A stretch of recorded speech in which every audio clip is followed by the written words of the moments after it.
मी सध्या अंधेरीतील गोखले पुलावर आहे।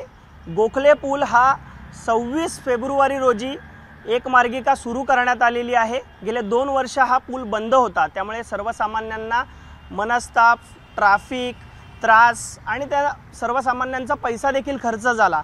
अखेर एक मार्गिका सुरू झाली, मात्र मार्गिका सुरू झाली, पूल आता काही प्रमाणात सुरू होतोय, तरी देखील या पुलामध्ये आणि शेजारीच असणाऱ्या सीडी बर्फीवाला पुलामध्ये त्रुटी आहेत। पूर्वी जो ब्रिटिशकालीन पूल होता गोखले पूल, त्यालाच लगत असलेला सीडी बर्फीवाला पूल हा जोडला गेला होता। मात्र आता नवीन पूल झाल्यानंतर आपण पाहतोय या पुलामध्ये आणि बर्फीवाला पुलामध्ये अंतर पाहायला मिळतोय। 2.7 मीटर एवढं अंतर आहे, त्यामुळे हा एकमेकांना आता सध्या तरी जोडला गेलेला नाही। त्यामुळे बर्फीवाला पूल आणि गोखले पूल हा जोडलाच गेला नाही, त्यामुळे आता सर्वसामान्य संतप्त आहेत।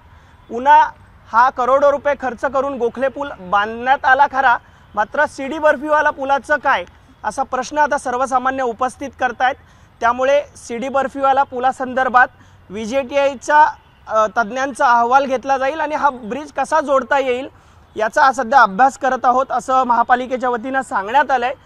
मात्र BMCचे जे अधिकारी आहेत त्यांनी माहिती दिल्यानुसार सध्या हा ब्रिजचा अहवाल सीडी बर्फीवाला ब्रिज आणि गोखले ब्रिज कशा प्रकारे 2.7 मीटर अंतर असल्यामुळे कशा प्रकारे जोडता येईल याचा अभ्यास केला जातोय।